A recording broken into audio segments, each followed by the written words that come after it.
संत शिरोमणि सतगुरु रविदास जी महाराज की, संत शिरोमणि सतगुरु रविदास जी महाराज की, स्वामी समनदास जी महाराज की, स्वामी समनदास जी महाराज की। इस देश की संसद में पहली बार गुरु जी के नाम का झंडा डंडा किसी ने बुलंद किया तो उस शख्स का नाम भी भाई चंद्रशेखर आजाद है और उस संगठन का नाम भीम-आर्मी भारत एकता मिशन है। बड़े भाई सम्मानित युवा शक्ति राष्ट्रीय अध्यक्ष वीरेंद्र दंडी का सम्मान करें। बाबा साहब अम्बेडकर के बाद अगर उत्तर भारत या पश्चिम उत्तर प्रदेश या उत्तर प्रदेश में कहूं, हरियाणा कहूं, राजस्थान कहूं और मध्य प्रदेश कहूं, बिहार कहूं, झारखंड कहूं, अगर बाबा साहब अम्बेडकर के बाद महिलाओं के जीवन में सुधार करने वाले किसी व्यक्ति का नाम आता है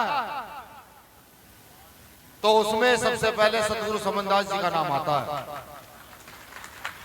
स्वामी समनदास जी का नाम महिलाओं के उत्थान में इसलिए आता है कि जो कौम 90% तक नशे की ओर भाग गई हो, जिस कौम ने नशे को अपना घर समझ लिया हो, उस कौम को नशे से कोई उबारने वाले इस देश में जहां तक मैंने पढ़ा है इस 21वीं सदी में नशे को दूर करने वाले स्वामी समनदास जी महाराज, उन्होंने लाखों करोड़ों लोगों का नशा छुड़वाने का काम किया। और जब उन्होंने नशा छोड़ा तो आपके जीवन में उजाला हुआ, आपके घर में अच्छी रोटी बनने लगी, आप अच्छे कपड़े पहनने लगे। अधिकार तो बाबा साहब देकर के गए, लेकिन जब सुबह उठा करो गुरु रविदास जी का नाम लिया करो, डॉक्टर अम्बेडकर का नाम लिया करो, तो स्वामी समनदास जी का नाम उसके साथ साथ जरूर लिया करो। साथियों,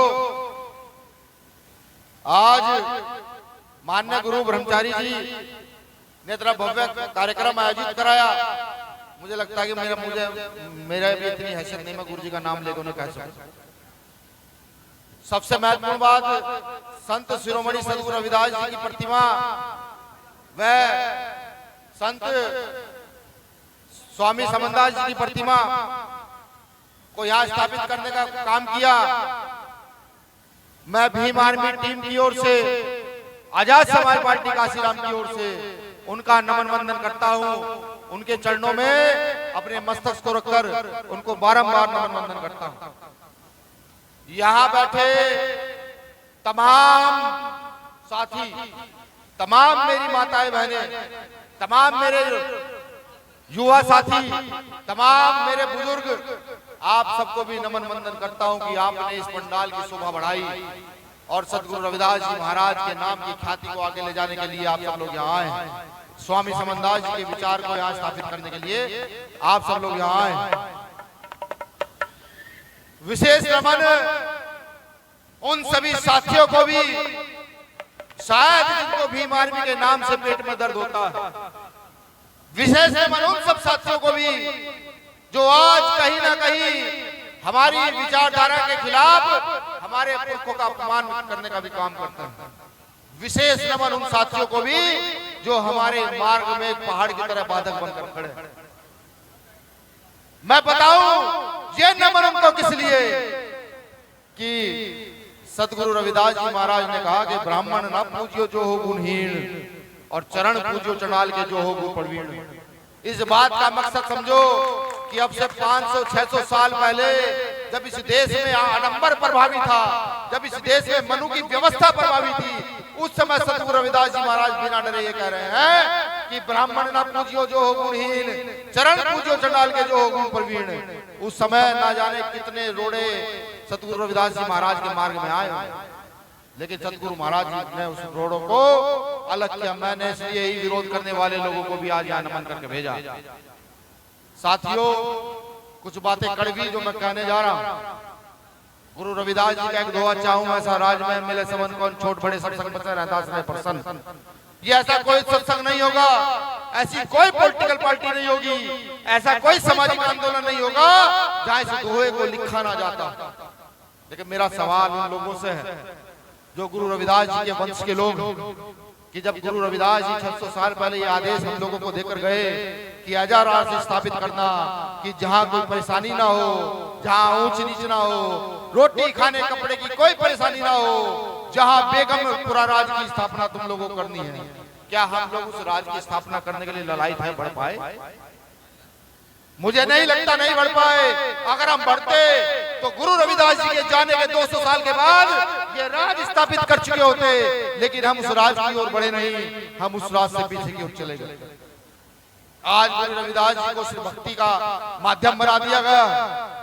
मैंने पहले कहा जैसे गुरु समझदार जी ने भक्ति का आंदोलन नहीं चलाया, गुरु समझदार जी ने जो चलाया तो सामाजिक सुधार का आंदोलन चलाया, गुरु समझदार जी ने चलाया तो न्याय के ऊपर आधारित सत्ता कैसे स्थापित हो उसका आंदोलन चलाया। गुरु समझदार जी को सही से पढ़ने का काम आप सब लोग करें। यही आंदोलन चलाया तो यही आंदोलन सतगुरु रविदास जी ने चलाया। आपके समाज सुधार का आंदोलन चलाया, आपको नई व्यवस्था में खड़े होने का आंदोलन चलाया। अपनी वाणी के माध्यम से वो बार बार क्या कर गए कि व्यवस्था स्थापित करो जहां गरीब शोषित वंचित अपने अधिकारों के लिए खड़ा हो। लेकिन अफसोस, जिस व्यवस्था को तेजी से स्थापित होना था वो व्यवस्था उस तेजी से स्थापित हो नहीं पाई।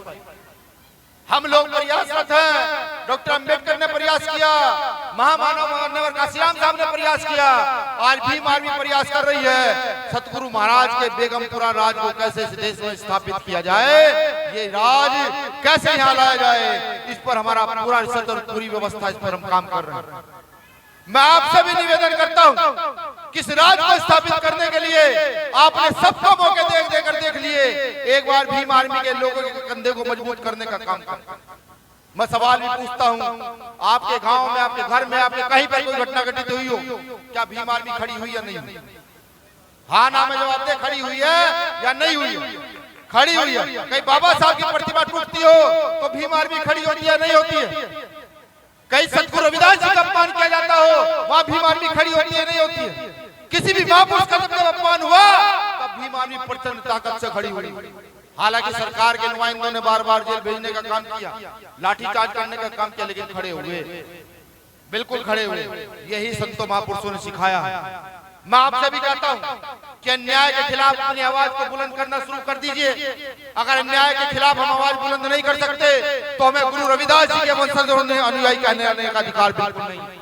अगर अन्याय के खिलाफ आवाज बुलंद नहीं कर सकते तो हमें स्वामी समनदास जी के अनुयायी कहलाने का अधिकार बिल्कुल नहीं है। ये बातें बुरी हो सकती हैं, कड़वी हो सकती हैं, लेकिन यही सत्यता है। इसको जितनी जल्दी आत्मसात कर लो, इस व्यवस्था को जितनी जल्दी, जो मैंने कहा, इसको जितनी जल्दी मान लो और इस पर काम करना शुरू कर दो तो व्यवस्था बदलेगी।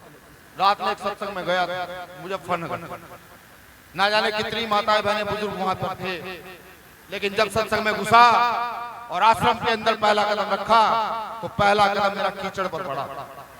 कीचड़ पर पहला कदम पड़ा तो लगा कि अभी हम व्यवस्था से बहुत दूर के लोग हैं, अभी व्यवस्था नहीं कर पा रहे। अब देखिए ये क्षेत्र हमारा, ये मजबूत क्षेत्र, मैं जब यहाँ उतरा यहाँ पर भी पहला कदम मेरा कीचड़ पर पड़ा। पहला कदम कीचड़ पर। इसको समझने का प्रयास कीजिए। जिन संत महापुरुष में इस देश के क्या पूरे विश्व के लाखों करोड़ों लोग अपनी आस्था रखते हो, विश्व का कोई देश ऐसा ना हो जहां गुरु रविदास को मानने वाले लोग ना रहते हो, और हम अपने आश्रमों की सही व्यवस्था भी ना कर पा रहे हो। बाबा साहब अंबेडकर समझे गुरु रविदास जी की पीड़ा क्या थी। बाबा साहब अंबेडकर ने समझा और इस देश में संविधान में मौलिक अधिकार दिए और उनमें लिखा समानता का अधिकार, स्वतंत्रता का अधिकार, आर्थिक समानता का अधिकार लिखा उस मौलिक अधिकारों में बाबा साहब अंबेडकर। अब उस अधिकारों को जानते हुए, उस अधिकारों की व्यवस्था को आगे बढ़ाते हुए आप जो है इस देश की व्यवस्था को पलटने का काम करें। आज हम सतगुरु रविदास जी महाराज के प्रचार के लिए सत्संग जोड़ाते हैं। अगर हम पर 2 लाख रुपए ना हो तो हम सत्संग नहीं कर पाएंगे। अगर हम पर 50,000 रुपए ना हो तो हमारे संत महापुरुष खड़े होकर वाणी भी नहीं कह पाएंगे। और आप व्यवस्था परिवर्तन करते हैं, सत्ता परिवर्तन कर देते हैं तो सिर्फ शिक्षा मंत्री के एक साइन से सतगुरु रविदास जी का जीवन चरित्र किताबों में लागू किया जा सकता है कि सतगुरु रविदास जी को किताबों में पढ़ाया जाए। तब इतने प्रयास की जरूरत नहीं पड़ी। उसका माध्यम बाबा साहब अम्बेडकर देकर के गए, गुरु जी की व्यवस्था पर देकर के गए। हम नहीं मानने के लिए तैयार हैं। अभी मैं एक सत्संग में गया, मुझे कहा वहां जाते ही कि यहाँ कोई राजनीतिक बात नहीं होगी, कोटा का सत्संग था। हमारे साथी भीड़ पड़े, मैंने कहा नहीं, भिड़ने की जरूरत नहीं है, बिल्कुल जरूरत नहीं है। हमने माइक पकड़ा, गुरु जी का दोहा कहा, हमने कहा कि हम राजनीतिक बात नहीं करते। ये आदेश सतगुरु संत श्रोमणी सतगुरु रविदास जी महाराज 650 साल पहले हम जैसे लोगों को देकर गए थे कि है मेरे वंश के लोगों, आगे बढ़कर इस देश की व्यवस्था को बदलना, इस देश में बेगमपुरा राज स्थापित करना और उस राज को स्थापित करने के लिए हम लोग प्रयासरत हैं। मैं राजनीतिक बात नहीं करता। दर्द होता है देख करके, जब दर्द होता है कि जब व्यवस्था हमारी, लोग हमारे, मेहनत हमारी, सब कुछ हमारा, और उस मेहनत पर कोई और बैठ करके रोटियां सेकने का काम करता तो दर्द होता है। इस देश में लोकतंत्र है, जिसकी जितनी संख्या भारी उसकी उतनी हिस्सेदारी, अपनी संख्या भारी कर लो, इस देश की व्यवस्था परिवर्तित कर लो। चाहते तो मैं नहीं कहता, लेकिन सतगुरु महाराज का आशीर्वाद रहा और हम जैसे लोग जिंदा रहे व्यवस्था परिवर्तित होने पर। तो जहां आप बैठे हैं, सतगुरु महाराज के जो आश्रम होंगे वहां संगमरमर का निर्माण कराया जाएगा कि जनता, जब मेरी बहनें आए, मेरे बुजुर्ग आए, मेरे भाई आए, मेरे संत आए, तो उनको बारिश आंधी तूफान का सामना ना करना पड़े। ये व्यवस्था परिवर्तन से होगा।